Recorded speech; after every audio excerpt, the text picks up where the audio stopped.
maşını biz alanda mən özüm 66-cı ildən deməli 8 yaşım oldu. 74-də almışam. Yəni ki, elə bir ki, bir ailə üzvü kimi, yəni ki, görünür 51 ildir bizdədir də.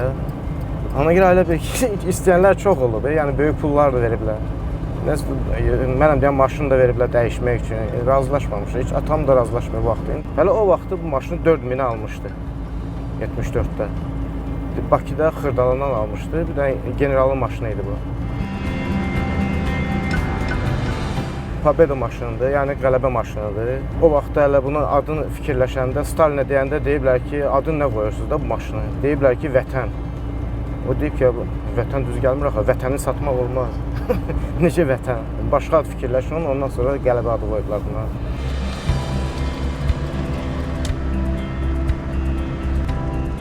Bunun üstündə biz nə qədər zapças vermişdi sahibi.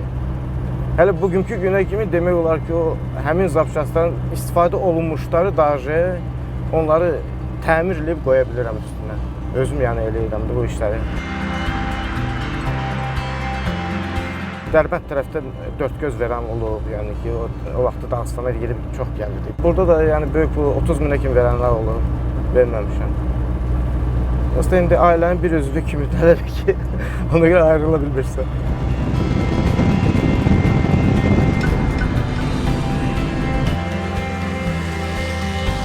Bu maşını sürməyib, lap mənəm deyib, düzəltib, evdə qoysam, mən o maşını saxlamaram. Yəni, sürməyəndən sonra mən onu niyə saxlayıram? Onu hələ ləzzət hələ onu sürməyindədir də.